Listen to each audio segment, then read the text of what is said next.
Ma adresseeriks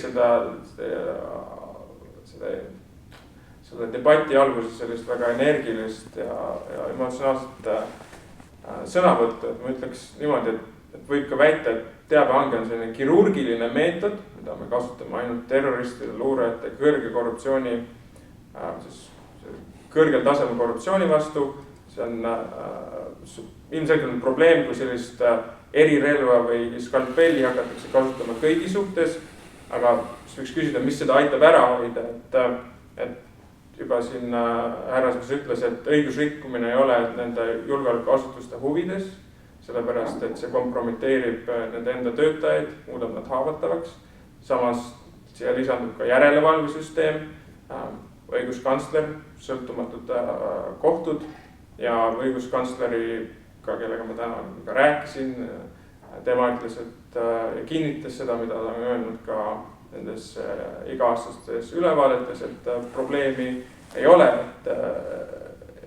Ja samas siin lisaks küsida, et kas kuskil maailmas on siis mingisugune selline ideaalsem süsteem, mille poole me peaksime pürgima, et sellise pika jutu põhjal võib väita, et see, millega te seal võib-olla natuke tegelesite, on siuke nagu juriidiline klaaspärli mäng, et see probleemi nagu ei ole, et see on siuke teoreetiline küsimus. No mina ei tea, mis kellelegi klaaspärli mäng on. Mina olen eeskätt selline tavajurist, kes nagu erineb või tahan pidada tavajurist. Seda mina tegelen regulatsiooniga, mind huvitab regulatsiooni selgus, ma pean õigusselgust oluliseks väärtuseks ja ma tahan, et lihtsalt asi oleks arusaadav. Ma tahan, et selles sensitiivses valdkonnas, nagu seda kahtlemata see varjatult teabe kogumine, oleks see asi piisavalt selge enne seda, kui Riigikohus jõuab kõik need tõlgendused ära anda.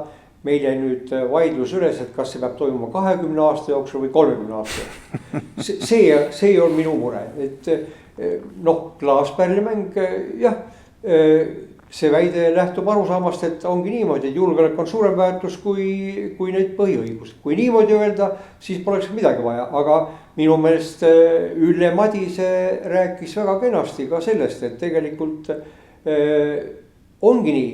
Meil on erinevad võimalused toimida, aga seadus alusel. Kui meil on sõjaseisukord, meil on selleks seadus, kahtlemata võime rohkem piirata. Kui on eriolukord, jälle on reguleeritud see, aga ei saaks niimoodi olla, et me ütleme väljaspool regulatsiooni, et nüüd me tahame kuidagi rohkem piirama hakata, sellepärast, et meile tundub see niimoodi. See on ohtlik ja õigusriigiga vastuolus minu meelest. Ja ma arvan, ma arvan, et ma olen selles mõttes Eerikuga ühte nõu siin, et see nüüd klaaspärli mäng, et see kõlab nagu selliselt huvitavalt, aga see küsimuse asetus on legitiimne ja Riigikohus ka seda on tõstatanud, et järelikult siin on seda mõtlemise kohta kahtlemata ja kindlasti ma ei arva, et me peame 20 aastat ootama, võib-olla see on siin, vaatame järgmise lahendini, et lõika pigem lähiaastatel, aga kindlasti mitte 20 aasta pärast, et võib-olla see klaaspärli mäng oleks natukene selles kontekstis selline märgistamine või natuke isegi halvustav, et see võib-olla ei ole päris kohane.